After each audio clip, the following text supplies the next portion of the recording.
Sammy Davis Jr. was born in Harlem in 1925. A child performer in vaudeville, he hit the stage at age 3. By 7, he was dancing on tour with the Will Maston Trio. By 30, he was a global icon, an elite singer, dancer, actor, impressionist. Jimmy Stewart. Yeah. Now, it's kind of easy because he has a slow, kind of drawling way of talking, you know. And when he says something, he expresses it wonderfully. Sinatra called him the most talented man alive. But by the 1970s, Sammy Davis Jr. was broke. That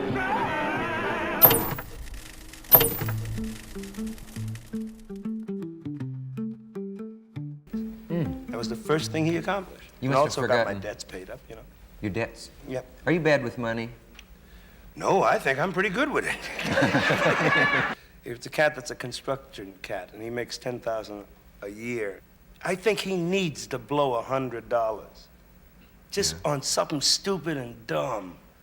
Just a good time. Whoopee! Yeah. Just good time. I think if I make $2.5 million, I'm entitled to blow maybe $5,000-$10,000 out of the year. Just blow it. I mean, if I feel like just going whoopee out the window. Yeah. Well, where are you going to do that next?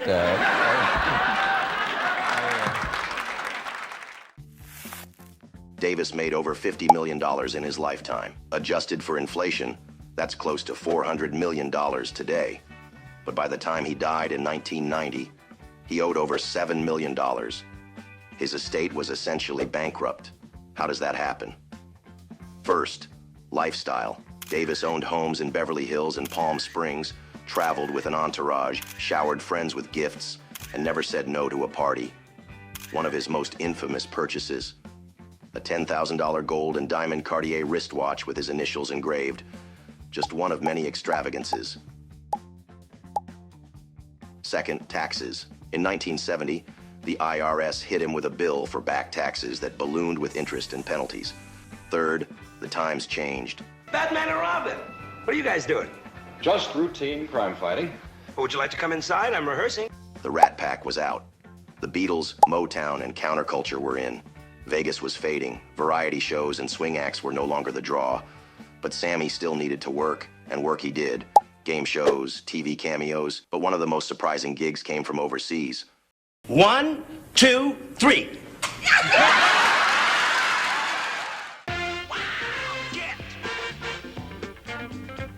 Get with the sun. Follow me. 1, 2, 1, 2, 3. Get with the sun. Wow!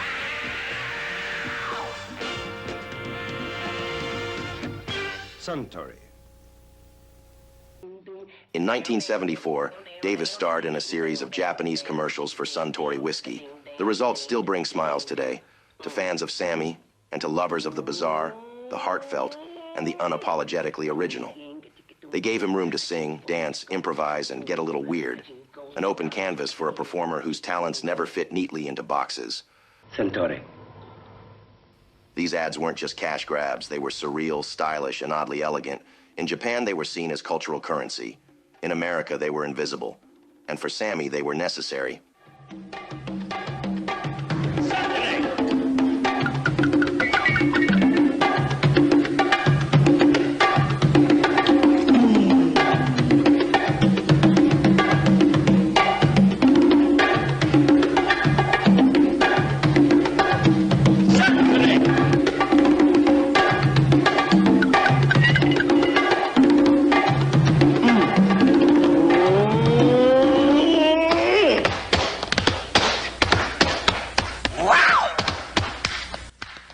Japan, in the midst of its post-war economic miracle, was booming.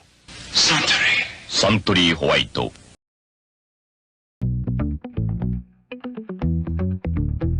By the early 70s, Japanese GDP had become the third largest in the world. The corporate world wanted Western glamour, and they were willing to pay top dollar for it. American celebrities like Charles Bronson, Sean Connery, and Kirk Douglas began appearing in Japanese commercials.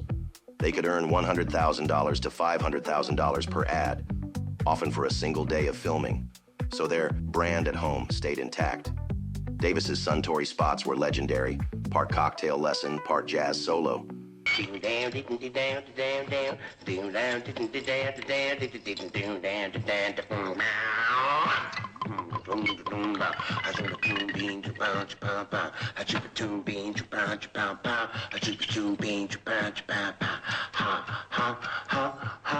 Wait. Suntory. What, oh, what do you do? Doodly, doodly, do. What do you do when your tongue is upset and your head is aching too? Ding, you go plop, plop. Plop, Fizz, fizz. fizz, Alka-Seltzer. those bubbles you whiz. Ooh, what fast relief it is. Advertising, both local and international, was always good to Sammy, and Sammy was always good to it. From his long-running Alka-Seltzer campaigns in the States to more offbeat gigs in Japan, where he once played an instant coffee packet like an upright bass, Davis brought energy, humor, and class to every ad he touched. When the stick goes marching in, and we love the story of stick. 贈り物に He was always on, even when the cameras were just trying to sell you something. And Sammy's legacy, it lives on in these strange, brilliant little time capsules, and on YouTube channels like this one, where we celebrate the moments mainstream history forgets. Tastes like diamonds. 贈り物に Japan, for its part, never stopped importing American celebrities for surreal high-budget commercials. From Arnold to Tommy Lee Jones, the tradition continues. While some may look back on his debt, divorces, and hustle gigs with a sense of tragedy, Sammy Davis Jr. probably didn't. He lived fast, took big swings, and made zero excuses. So what am I going to say now because it happened to me? Of course it's dumb, Larry. Of course it's dumb. It's like whatever caused your ill effects with your body. I smoke. It's stupid. Dumb. It's dumb, but I also, that morning pop with the that's what I miss. If anything, he showed the world that even when times were tough, the show must go on. And for Sammy, it always did. When I was a young kid, my dad took me on the road. And as the train left New York City, I remember asking him, "Where are we going, Daddy?" Put his arm around me and he said, "We're going into show business, son. I'd like for you to meet the man who really kept his word. My father, Sammy Davis Sr." You look sad as you want to go. Thank you.